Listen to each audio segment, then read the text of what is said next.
talk a little college athletics in general. We'll heavy emphasis on baseball and of course, football. We go to the Buppy's Catering Hotline. Roy Philpott from ESPN and Sirius XM joining us here on the program. What's up, Roy? How you been, man? Been good. Just wrapped up college baseball last weekend down in Auburn. And like you guys, very curious to see what will happen in Omaha. And also thinking ahead towards the fall, man. The countdown is on. You know, it can't get here soon enough, in my opinion. Yeah, you're exactly right. So from a baseball perspective, what did you think about the two SEC teams only? I say only like it's such a, oh my gosh, they're terrible. They lead the pack. But two that I could absolutely make a case for winning at all. All the teams you can make a case. Coastal Carolina's been on fire. It's unfortunate that the two SEC teams got to play each other right off the bat. But just your thoughts on it. Well, I saw Arkansas earlier this year, and just talking to coaches around the conference, I think most believe that this was Dave Van Horn's most talented team. And that's saying something for a team that probably should have won a national championship just a couple of years ago if it weren't for that issue over in foul territory behind first base in Omaha. The Eloy brothers, the Bass brothers, I mean, they have been phenomenal. Getting a healthy Gage Wood back, I think, is critical for Arkansas and their chances in Omaha. I mean, this could be their year. I mean, you figure at some point Dave Van Horn is going to push through and they're going to win one. This could be that year, especially with what we saw with Vanderbilt and Texas bowing out early. Auburn's now out.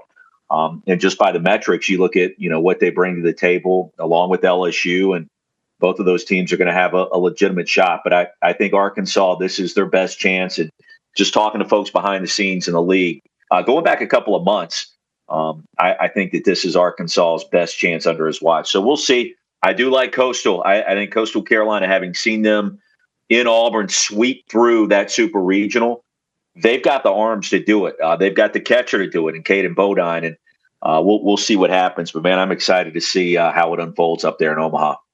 Talking to Roy Philpott here on TexAgs Live, presented by David Gardner's Jewelers. It's interesting. The A&M baseball season obviously did not live up to what we had hoped, expected. And, there are some reasons for it. But when you look at when they were good, and there was a stretch of the season they were really good, they beat LSU in a series. They beat Arkansas in a series. They beat Tennessee in a series after being no-hit. Which some takeaways, I forget how many games you did of A&M this year, but just your takeaways of what A&M should have been, could have been, and might be next year. Yeah, it's a season of what ifs, and I haven't paid a close attention to what's happening in the portal. I'm sure Coach Early is going to be active there, but my last time there was the regionals a year ago when Texas was in town. I'll never forget just the intensity, the atmosphere at Bluebell, and all of it. And it's only a matter of time until it gets back there. I mean, we know that.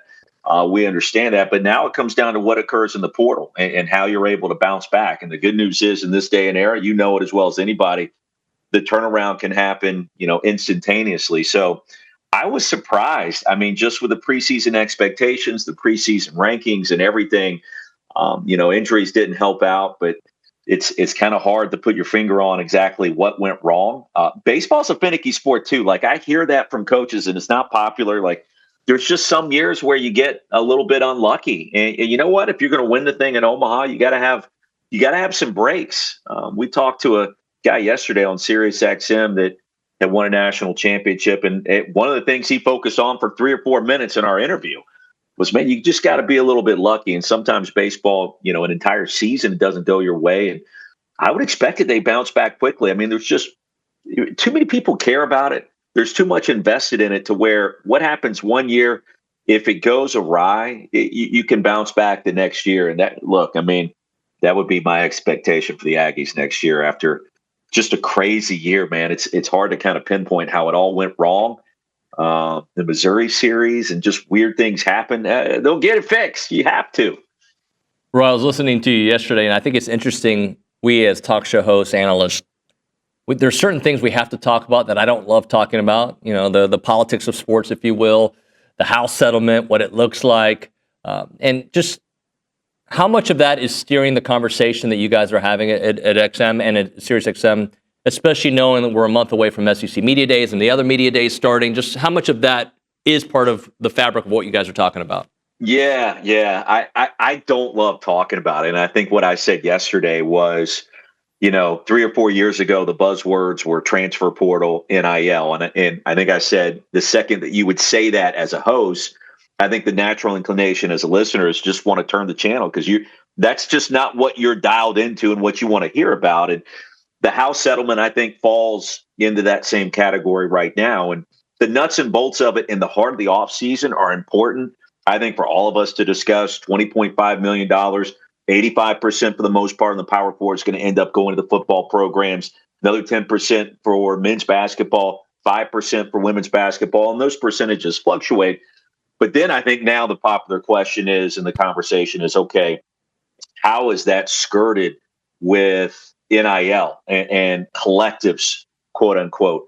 And that's where it's still a little bit unclear because we have this new commission led by Deloitte, which will be able to approve or not approve these deals that happen in terms of name, image, and likeness. And it's going to be all about fair value. That's another kind of catchphrase and keywords that people are talking about, to where you can't pay a backup quarterback $4 million because that just doesn't add up. It doesn't make sense. It doesn't pass the common sense approach. And so there's a lot of deals that have already been done that would be disapproved by Deloitte in this new commission. And so we're going to have to figure out, how does the dust settle with all that? So it's not my favorite thing to talk about. I'd rather talk about Marcel Reed. I'd rather talk about year 2 under Coach Elko. I would rather talk about what DJ Lagway is going to do this year. But here on June 13th, we're kind of forced to, examine how this is going to impact sports. Because look, it is. I mean, what's happening now is going to impact the college football and the college athletics that we know and love for the next century. So it matters. It's important. But man, I would rather just talk about hyping up teams that are under the radar and figuring out which teams are, going to not be as good as what people are thinking this time of year. Roy, one more thing on that. I applaud the effort this time, right? I feel like and I don't even know if they were forced into this, but I applaud the fact that we're going to have some kind of structure, but I don't think it's enough. And I think it's almost just not fake, but I just don't know how long it's going to last. Yeah. I agree. And the way I frame it is this: we needed to take a step in this direction.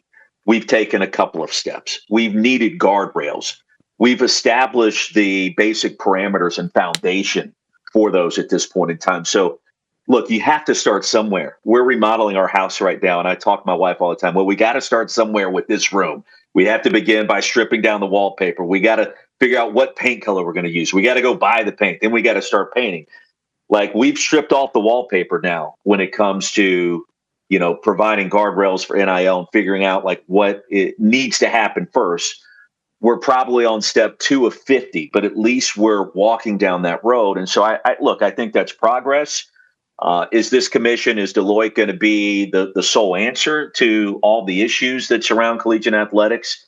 Probably not. But, maybe in the next couple of years, we figure out the definitive parameters, the dust settles, and we get kind of a long-term approach to this. But no, we're not there yet. At least we've started. And the last, couple of years, I don't even feel like we've done that. And there's still going to be loopholes too. We're going to have to figure those issues out and solutions to those problems along the way. All right, Roy, let's go to the things you do want to talk about, which is Marcel Reed and year 2 of Coach Elko. All right, so with Marcel Reed, I find him to be an interesting case because we who cover him need to see a big step up this year. Yet I think sometimes people undervalue what he did last year, considering he wasn't the starting quarterback, was thrust into a situation where many people would have folded, right? He comes into the Florida game as his first start, not knowing he's going to be a starter to that morning. He has to replace Connor in the LSU game, and he has a lot of highs. But I feel like some people are still think more about but can he really lead them? I thought he did a great job leading them last year. Yeah, I thought he did too. And I mean, I know the start, for Coach Elko's first campaign had everybody just, the expectations are all out of whack. And okay, we're getting ready to take this thing by storm. I think another year with Marcel Reed and Collin Klein, like my conversations with Collin Klein over the years, he's going to build the offense around the quarterback and the skill set that he has. And he's got, I think, some interesting weapons, wide receiver this year with the NC State transfer coming in. But the development of Marcel Reed with Collin Klein and how that kind of all intertwines, to me, you get a head start this year knowing that he's going to be the guy. So I'll take my chances with that duo. And look, I can't speak enough about Collin Klein and his approach and his cerebral nature to the game. Just going back to his days at Kansas State and the different quarterbacks that he had, and was always blown away by his approach. That will win in Aggie land. That will take the next step this year, in my opinion. Now, what that looks like with the schedule, what that looks like in terms of getting to the college football playoff. All right, you have to win some close games and some tough games. We know that and understand that. Some years it's going to happen, other years it isn't. But I think you have to be very optimistic in a reasonable way, in a logical way, for the first time in a long time with what Elko does, with his approach, with some of the pieces you have coming back, with Collin Klein, with a couple of defensive transfers. Like, you can see the groundwork being laid. It's like, okay, now when does that next step occur? And I know Aggie fans they're impatient, and you've been close before.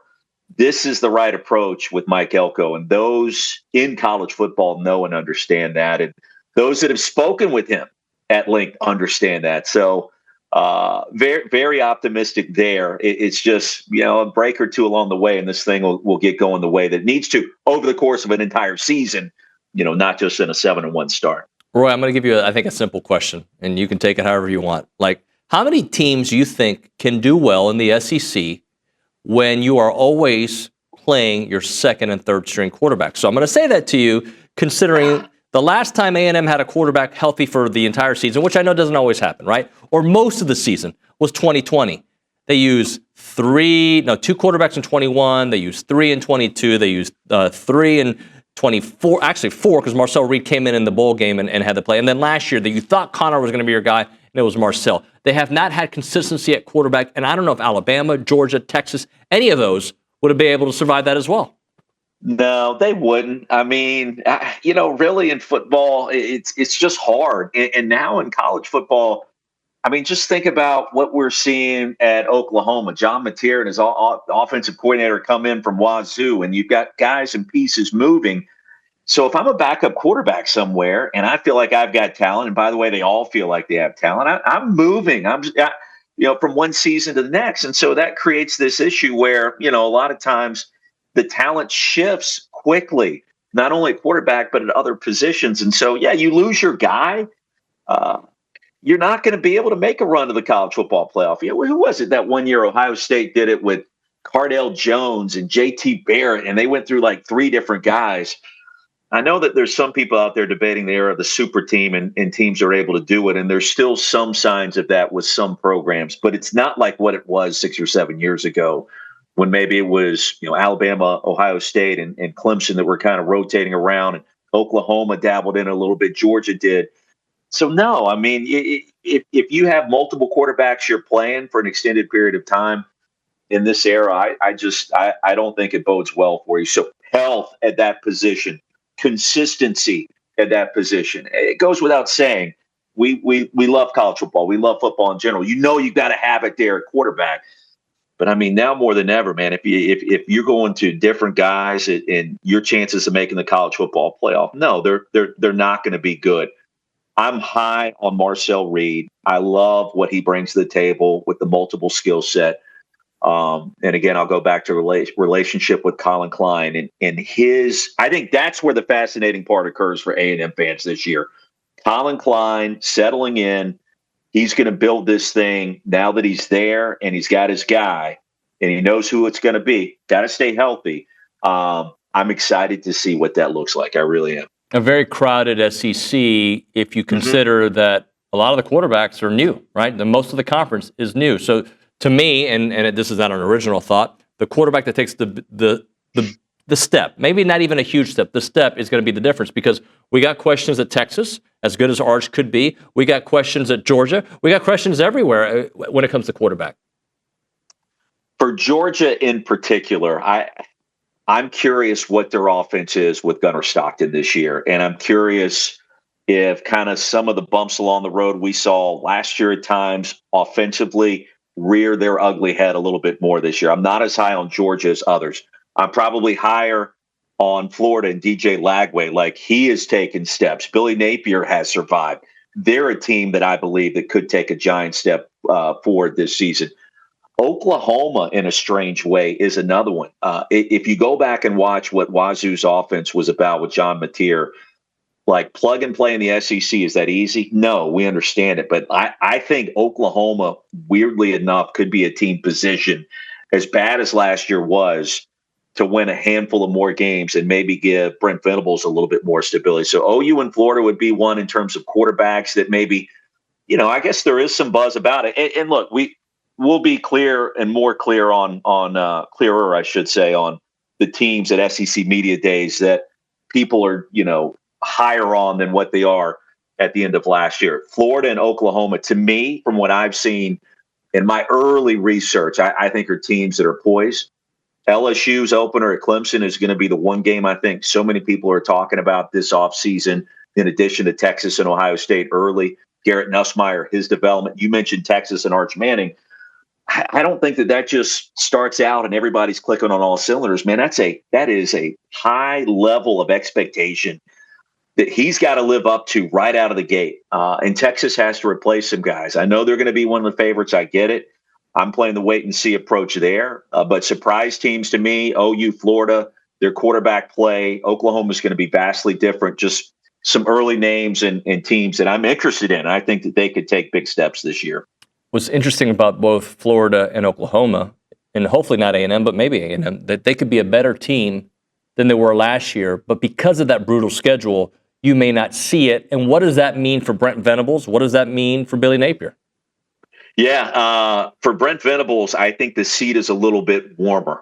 There's no question. And he had to make some changes this offseason and shift what they were doing offensively, because with Jackson Arnold, man, it didn't work. And now, strangely enough, he ends up at Auburn. I have no idea what that relationship is going to be like with Hugh Freeze and the offense that he wants to run. I'm interested. But I was also interested with Peyton Thorne, and I never really loved how all of that was crafted a year ago, and we saw some tremendous inconsistencies there. Billy Napier has bought himself some time.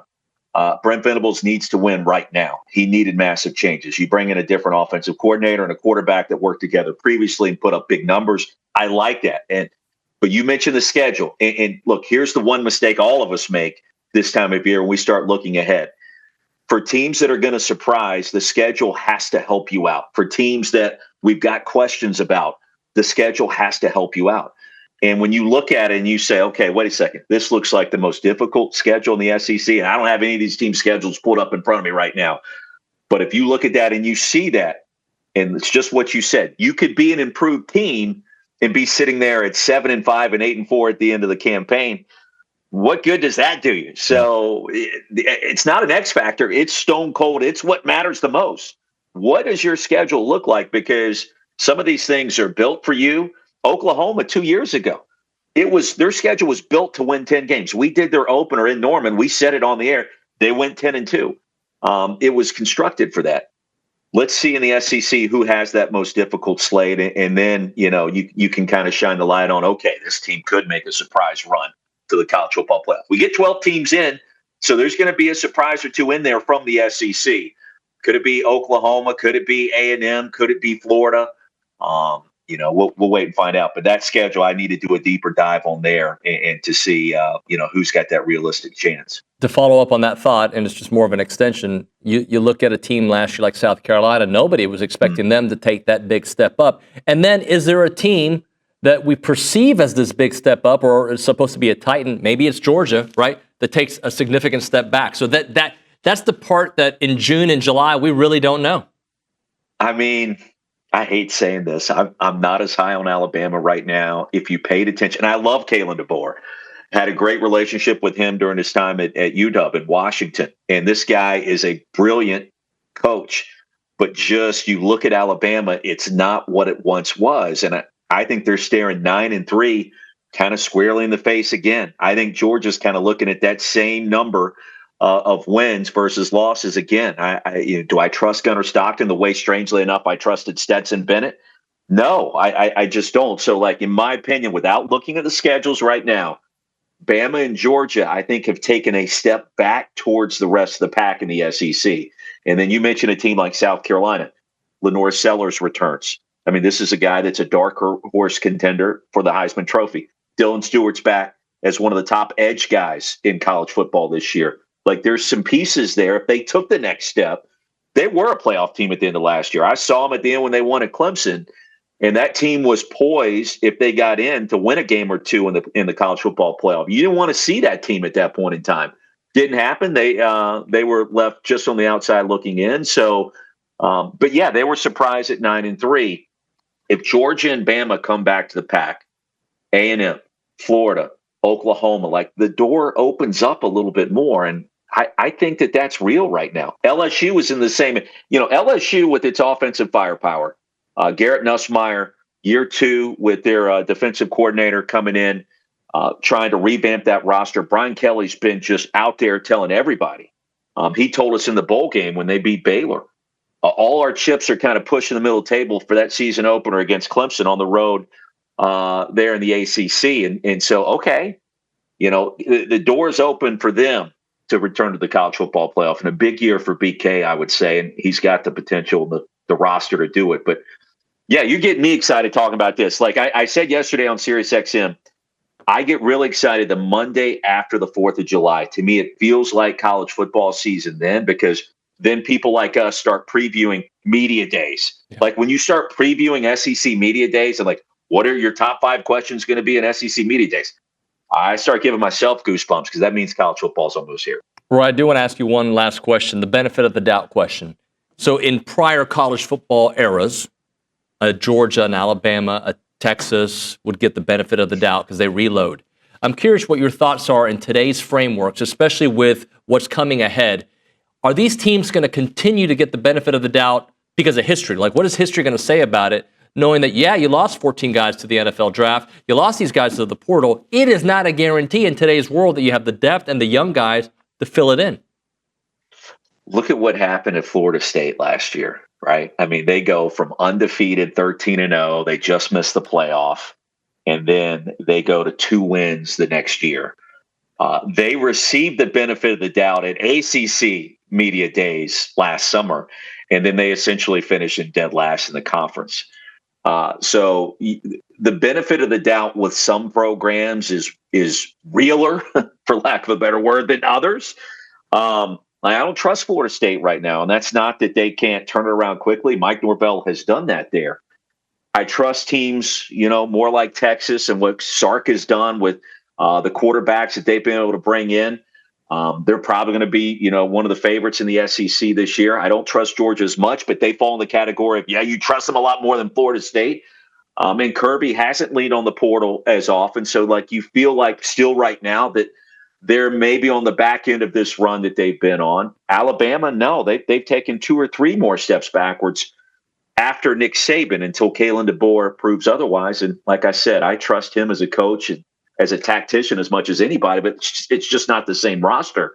So the benefit of the doubt, to answer your question, no, I think it's fading because of the quirky nature of transfers. And as hard as it is to maintain consistency, maybe 3 or 4 programs are kind of in that fold. Off the top of my head, Ohio State. Off the top of my head, Texas. And, there's a handful of others out there. But parity is here more now, I would argue, than at any point, even if we still have 1 or 2 teams at the top of the pile there. I think the wealth is going to be spread a little bit more just in the era that we're in, post-COVID, and the nature of the portal. Roy, great stuff, man. Thanks so much for making time. We'll talk again, all right? Yeah, you got it.